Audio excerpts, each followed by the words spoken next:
Hello friends. तो आप सभी का आज की निफ्टी और बैंक निफ्टी एनालिसिस सेशन में बहुत बहुत स्वागत है। और आज हमने देखा कि बाजार में कोई खास मूवमेंट नहीं थी। जिस तरीके से मार्केट गैप अप ओपन हुआ और उसके बाद हमने देखा कि बाजार में सेलिंग आई। और सेलिंग भी जो आई वो बहुत एक्सेलरेटेड सेलिंग नहीं थी, बहुत तेज सेलिंग नहीं थी। सेलिंग भी हुई और फिर बाजार जो है जाते जाते साइडवेज हो गया। तो समथिंग इज देयर, अंडरस्टैंडिंग, जो कुछ तो वहां पे है जो बाजार को खटक रहा है। और there is something big to happen in the market, क्योंकि ये जो बाजार है इतना आसान हमेशा नहीं रहेगा कि आप आए और बेच दे और मार्केट शाबाशी दे। तो आ, हम अभी चार्ट पे चलेंगे तो हम देखेंगे कि क्या वो कांटा है जो अटका हुआ है। ऐसी क्या बात है बाजार में जो हमें कुछ इंडिकेट कर रही है। लेफ्ट इंडिकेटर है या राइट इंडिकेटर है गाड़ी का। तो अभी हम चार्ट पे उसको समझेंगे। खास बात ये है कि कल आरबीआई की मॉनेटरी पॉलिसी आने वाली है और जैसा कि एक्सपर्ट्स का भी मानना है और हमारा भी मानना है कि स्टेटस को होना चाहिए। जहाँ तक कमेंट्री की बात है, कमेंट्रीज जो है न्यूट्रल होनी चाहिए। और रेट कट की उम्मीद नहीं है, ना तो रेट हाइक की उम्मीद है। और लेकिन what I am expecting into bank Nifty specially tomorrow, कि हो सकता है कल बैंक निफ्टी में मूव बड़ी आ जाए। देखिए, इवेंट बड़ा कैसे बनता है? बड़ी मूव से बनता है। अगर उस इवेंट पे प्राइस का रिएक्शन बड़ा नहीं है ना, तो इवेंट नॉन इवेंट है। अगर छोटी सी चिंगारी और वो आग बन जाए तो वो रिएक्शन बड़ा होता है किसी भी चीज का। तो कल मार्केट कमेंट्री के हिसाब से न्यूट्रल हो सकता है, लेकिन जो इवेंट है वो रिएक्शन के टर्म्स में बड़ा हो सकता है। क्योंकि जिस तरीके के चार्ट्स पे डाइवर्जेंसेस हैं और पॉजिटिव डाइवर्जेंस है, और जिस तरीके से करेक्शन वगैरह कंप्लीट हो गई है, मुझे लगता है कि कल बैंक निफ्टी में एक बड़ी मूव, जो भी एक फाइनल बॉटम वगैरह बनाना है बना के, और फिर प्राइस में हमको देखने को मिल सकती है। तो जो इतना सन्नाटा है बाजार में वो तूफान के पहले का है। और कहीं ना कहीं हमको ये संकेत मिल रहे हैं कि जो थोड़ा बहुत हमारा डाउन साइड है वो कंप्लीट होके और हमको एक अच्छी चाल मिलनी चाहिए। और उसी का हम इंतजार कर रहे हैं बड़ी बेसब्री से, कब वो बड़ी चाल आए और कब हम मोटा मुनाफा बाजार में बुक करें। तो खास यही बात है। बाकी sector wise stocks, realty, pharma, FMCG और मेटल्स, ये स्टॉक, ये सेक्टर्स हैं जिनके स्टॉक्स इस बाजार में परफॉर्म कर रहे हैं। यूएस बॉन्ड यील्ड जो है 1.7 के आसपास स्टैग्नेंट हो गई है, उसी जोन में है। अब विदेशी बाजारों में हमने देखा कि बहुत अच्छी तेजी आई कल रात में, लेकिन भारतीय बाजार गिरे हुए थे। आज हमने देखा कि डाउ जोन्स जो था दिन में फ्लैट कारोबार कर रहा था। तो वो जो ग्लोबल तेजी है उसको भारतीय बाजार अभी ज्वाइन नहीं कर रहे हैं। लेकिन मुझे लगता है कि कल, टुमारो और day after tomorrow we should join it, है ना। अगर ज्यादा दूर जाना है तो घर से थोड़ा जल्दी निकलना पड़ता है। तो हमें भी जल्दी ही इस रैली को ज्वाइन करना चाहिए एंड देन फाइनली एक बाजार में बॉटम जिसकी हम उम्मीद कर रहे हैं, जिसको हम एक्सपेक्ट कर रहे हैं, वो हमें नजर आना चाहिए। तो चलिए आज की हम शुरुआत करते हैं, चार्ट्स पे चलते हैं और चार्ट्स को समझते हैं। तो फ्रेंड्स, अब हम अपने चार्ट पे आ गए हैं और ये आप सभी देख सकते हैं, यूएस बॉन्ड यील्ड का चार्ट है। बॉन्ड यील्ड 1.7 के आसपास ये जो जोन बनाया है बॉन्ड यील्ड ने, इसी जोन में ऊपर की तरफ 1.77 और नीचे की तरफ हम देखें तो 1.59 की, 1.6 की रेंज में, इसी रेंज में बॉन्ड यील्ड अभी ट्रेड कर रही है। तो बॉन्ड यील्ड का अब वो इम्पैक्ट हमको देखने को नहीं आ रहा है बाजार में जो पहले आया करता था। Now it's a new normal to the market. तो अब इतना इम्पैक्ट इस चीज का नहीं है। इसी रेंज में बॉन्ड यील्ड ट्रेड कर रही है और अभी आने वाले समय में भी इसी रेंज में साइडवेज रह सकती है। तो बॉन्ड यील्ड, एक तो ये कि इसका कुछ खास इम्पैक्ट हमको देखने को नहीं आया है। दूसरी बात, अगर हम भारतीय सेक्टर्स की बात करें तो आज हमने देखा कि मिड कैप अच्छा चला, फार्मा अच्छा चला है।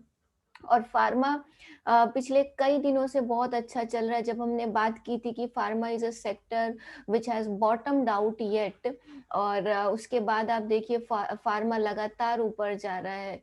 मेटल मेटल लगातार ऊपर जा रहा है। इनको ना तो बॉन्ड बॉन्ड यील्ड की चिंता है, न निफ्टी बैंक निफ्टी के गिरने की चिंता है। जिस तरीके से ये सेक्टर्स बढ़ रहे हैं, ऐसा लग रहा है किसी और ही मार्केट में ट्रेड हो रहे हैं, इंडिया में नहीं। तो अच्छा परफॉर्म कर रहे हैं। आज हमने स्मॉल कैप में भी 1.5% की तेजी देखी। मिड कैप स्मॉल कैप दोनों ने अच्छा किया। और एफएमसीजी एक नया सेक्टर जो बढ़ के आ रहा है अभी, वो रियल्टी सेक्टर है। जो स्टॉक्स ट्रेडर है स्पेशली, वो इस सेक्टर पे अपनी निगाह बना के रखें, रियल्टी सेक्टर। और इस सेक्टर के स्टॉक्स तो आपको पता ही है, गोदरेज प्रॉपर्टीज और ओबेरा रॉय रियल्टी। तो ये कुछ ऐसे स्टॉक्स हैं जो जो इस सेक्टर के साथ बॉटम आउट होने चाहिए। Let me take you to the Godrej properties. ये इस पूरे सेक्टर का सबसे अच्छा स्टॉक है गोदरेज प्रॉपर्टीज। और ये भी देखिए बिल्कुल अपने इंडेक्स जैसा चल रहा है। इतनी अच्छी करेक्शन और यहाँ पे जाके बॉटम बना रहा है। तो मुझे लगता है कि क्योंकि मेटल चल चुका है, फार्मा चल चुका है, एफएमसीजी ने अच्छी बढ़त दिखाई है, नाउ इज द टाइम जब रियल्टी सेक्टर अच्छा कर सकता है। तो जो भी रियल्टी सेक्टर में इंटरेस्टेड है, वो गोदरेज प्रॉपर्टीज को देख सकते हैं, अपने रडार पे रख सकते हैं। गोदरेज प्रॉपर्टीज यहाँ से 1488 मतलब 1490 तक जा सकती है। करंट रेट से 120 रुपए की तेजी हमको गोदरेज प्रॉपर्टीज में देखने को मिल सकती है। तो गोदरेज प्रॉपर्टीज अच्छा लग रहा है। और गिरने वाले जो सेक्टर्स थे उसमें प्राइवेट बैंक्स, पीएसयू बैंक्स, यही वो सेक्टर हैं। जितने भी सरकारी स्टॉक्स हैं, पीएसई है, पीएसयूज हैं, वो सभी आज दबाव में रहे, गिरे हुए रहे। लेकिन जल्दी ही ये सेक्टर भी बॉटम आउट होंगे और हमको इनमें भी तेजी देखने को मिलनी चाहिए। तो this is your sectoral analysis.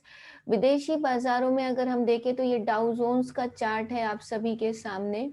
और डाउ जोन्स में देखिए ऑल टाइम हाई लगाया डाउ जोन्स ने, बहुत ही अच्छी उम्दा परफॉर्मेंस। गैप के साथ जो तेजी आती है ना, that is most beautiful rallies in the market ever. तो जिस तरीके से गैप के साथ लेवल के ऊपर खुला और तेजी दिखाई, it was outstanding move into Dow Jones. और जैसे कि वहाँ पे यूएस में जॉब जॉब का जो डेटा आया था वो बहुत अच्छा आया, बहुत से लोगों की नौकरी लगी और वहाँ की इकोनॉमी ग्रो हुई है। और हमने देखा कि इस वजह से, और सारे ही स्टॉक्स आप देखिए, निक्कई का चार्ट देखिए, नया नए लेवल्स पे। बोवेस्पा देखिए, ग्रीन कैंडल। आप यूएस करेंसी डॉलर इंडेक्स देखिए, ये भी यहीं पे हॉवर कर रही है। हमें एक्सपेक्टेड था इसके ऊपर नहीं जाएगी, इसी जोन में हॉवर कर रही है। S&P 500 नए लेवल्स पे, आज थोड़ा दबाव दिखा लेकिन नए लेवल्स पे। गोल्ड और सिल्वर हमने बात की थी कि यहाँ से अब निकलना चाहिए, थोड़ा मर्जी तो साइडवेज हो सकता है लेकिन फिर ये ऊपर निकलना चाहिए। सिल्वर सिल्वर भी का भी वही हाल है, दोनों में तेजी आनी चाहिए। नेस्टेक देखिए क्या शानदार कैंडल, 2% अपना इंडेक्स चला है। और हमने भारतीय बाजारों में देखा कि बढ़ते हुए कोविड केसेस की वजह से कल भी दबाव रहा। और आज का जो हमारा इंडियन मार्केट बंद हुआ है उसमें भी निफ्टी 45 पॉइंट्स ऊपर है, जबकि बैंक निफ्टी 177 पॉइंट्स माइनस है। ½ बैंक निफ्टी गिर के बंद हुई है। एक्चुअली मुझे ऐसा लगता है पर्सनली कि बाजार जो है ना, वो दिखा रहा है। क्या होता है ना, साइकोलॉजी जो कहती है, जो हम हमेशा आपको कहते हैं कि आपकी एनालिसिस में ना वो साइकोलॉजी का तड़का मिसिंग है। जब तक वो साइकोलॉजी का तड़का नहीं लगता ना, जायका उभर के नहीं आता है, सही जायका जो है वो नहीं आता। तो बैंक निफ्टी को अगर हम देखें ना, तो बैंक निफ्टी क्या हो रहा है, रोज दिखा रही है कि हम गिर रहे हैं, गिर रहे हैं, गिर रहे हैं, है ना। और उसी लेवल्स के आसपास हॉवर कर रही है। और उसी समय हमने देखा कि प्राइस में डाइवर्जेंस भी बन रहा है। तो वो कहते हैं ना, एक ही जोक पे बार-बार हँसी नहीं आती। अंडरस्टूड।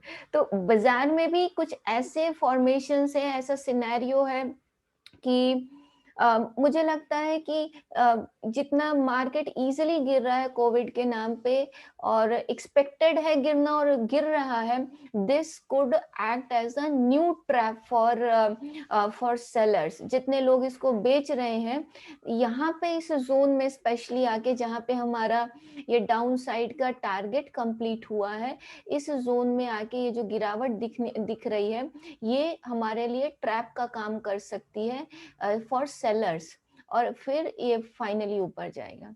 मेरा मानना है 32,000, 32,100 या 32,000 नेट, इन ज़ोन से एक रिवर्सल आना चाहिए, और वो रिवर्सल ऐसा होगा जो सभी को दिखेगा। 2000 3000 पॉइंट की मूव एक दिन में आनी चाहिए, तब पता चलेगा कि बैंक निफ्टी में असली शॉर्ट कवरिंग रैली आई है, और सभी सेलर्स को जो उसने बाहर किया है, ये पूरा अगर आप देखें ना तो ये बड़ी लंबी साइडवेज और करेक्टिव मूव है। ये कैंडल बनी थी 1 फरवरी की कैंडल है। आधा फरवरी के बाद से पूरा मार्च निकल गया, लगभग 1.5 महीने की ये जो गिरावट है, इसके लिए 2-3 दिन की शॉर्ट कवरिंग रैली तो बाजार में बनती है। इसलिए शॉर्ट सेलर्स को मेरा एक सलाह है, जो भी इस वीडियो को देख रहे हैं, कि शॉर्ट कीजिए, there is no problem with shorting, लेकिन उसको घर लेके मत आइए। शॉर्ट कीजिए, इंट्राडे में जो आपको मुनाफा मिल रहा है वो आप बुक करिए और एग्जिट हो जाइए। शॉर्ट्स को घर लेके आने का नहीं है ना? अगर घर लेके आएंगे तो वापस देने जाना पड़ेगा। इसलिए शॉर्ट्स, अभी मार्केट जिस लेवल पे है, शॉर्ट्स को कैरी नहीं करना है। नहीं तो वही होगा, अगले दिन आपने बैंक निफ्टी आज शॉर्ट कैरी किया, नेक्स्ट 300 पॉइंट का गैप अप, निफ्टी आपने शॉर्ट कैरी किया, 100 पॉइंट का गैप अप। अब वो गैप अप होके अगर गिर भी गया तो भी आपकी प्रीमियम नहीं आनी वापस। इसलिए है ना, इन लेवल्स पे शॉर्ट्स कैरी न करें, ये हमारी आपको सलाह है। ठीक है, निफ्टी को देख लेते हैं। निफ्टी एक्सट्रीमली साइडवेज है इस जोन में, ऊपर की तरफ 14,900 और नीचे का ये जो जोन है 14,400 500, इस जोन में निफ्टी साइडवेज हो रही है। मुझे लगता है कि निफ्टी एक बार अगर चाहे तो 14,400 तक आनी चाहिए, जो इसका लेवल है, और उसके बाद इसको फाइनली बॉटम वगैरह बना के ऊपर जाना चाहिए। अभी का यहाँ पे जो चार्ट स्ट्रक्चर है निफ्टी का, ये बॉटम आउट नहीं हुई है। समझ रहे हैं आप सभी? ये इस तरीके से बॉटम नहीं बनते, ये एक साइडवेज है, बेस फॉर्मेशन टाइप का है, लेकिन ये बॉटम नहीं बना है। अगर आप 60 मिनट चार्ट पे देखेंगे ना, तो एक मूव ये आई, ये इसका पुल बैक है। अब आइडियली अगर हम जो फिबोनाची एक्सटेंशंस हम यूज करते हैं 1 2 एंड दिस इज 3, तो ये यहाँ पे अगर अब ये इस जोन को 14,780 है, ये मतलब 14,800 को ऊपर में ब्रेक नहीं करती है, तो इसको फिर नीचे आके इस टारगेट को 355 से लेके 400 के जोन को वापस टेस्ट करना चाहिए। ऐसा ऐसा कुछ यहाँ पे फॉल आनी चाहिए। तो स्ट्रक्चर वाइज अगर हम देखें ना, तो ये बॉटम अभी नहीं बना है निफ्टी में, और मुझे लगता है कि आने वाले समय में अभी थोड़ी और करेक्शन आ सकती है। करेक्शन कब कंप्लीट होगी, गैप डाउन करके कंप्लीट होगी, किसी न्यूज पे कंप्लीट होगी, that nobody can tell you, लेकिन ऐसे यहाँ पे करेक्शंस कंप्लीट होनी चाहिए, और जल्दी ही होगी, आने वाले 1-2 दिनों में वो करेक्शन कंप्लीट होगी। तो इन व्यूज के साथ निफ्टी और बैंक निफ्टी पे अपनी निगाह बना के रखें। बाकी जो आप सभी को इंट्राडे लेवल्स मिलते हैं, वो आपको फ्री टेलीग्राम चैनल पे रोज सुबह मिल जाते हैं, और फ्री इंट्राडे अपडेट्स की, क्योंकि ड्यूरिंग मार्केट कहाँ बॉटम बन रहा है, डाउ जोन्स में क्या हो रहा है, या मार्केट में कुछ स्पेशल न्यूज आ रही है, जैसे कि कल आरबीआई की मॉनेटरी पॉलिसी है, तो उन सभी मार्केट अपडेट्स के लिए और daily market Nifty bank Nifty levels के लिए आप हमारा फ्री टेलीग्राम चैनल ज्वाइन कर सकते हैं, उसकी लिंक नीचे डिस्क्रिप्शन में दी हुई है। और आप हमारे पेड टेलीग्राम चैनल या हमारे ऑनलाइन कोर्सेज को ज्वाइन करने के लिए आप हमें इस नंबर पे 9171116644 पे कॉल या व्हाट्सएप जरूर करें। अपना फीडबैक हमें जरूर दें, नीचे कमेंट करके बताएं कि आपको वीडियो कैसी लगी है। प्राइस एक्शन को समझने के लिए, मार्केट साइकोलॉजी को सीखने के लिए आप हमारे ऑनलाइन कोर्सेज को ज्वाइन कर सकते हैं। ये हमारे ऑनलाइन कोर्सेज हैं। आप इनमें से अपनी पसंद का कोई भी कोर्स, आप एक्सपीरियंस्ड हैं या आप नए ट्रेडर हैं, उस अनुसार आप चूज कर सकते हैं। और कोई भी डाउट है, क्वेरी है, तो आप हमें इस नंबर पे कॉल या व्हाट्सएप कर सकते हैं। तो thank you so much guys, आज के वीडियो में इतना ही। I wish you all abundance of success. May God bless you all. Bye bye and take care.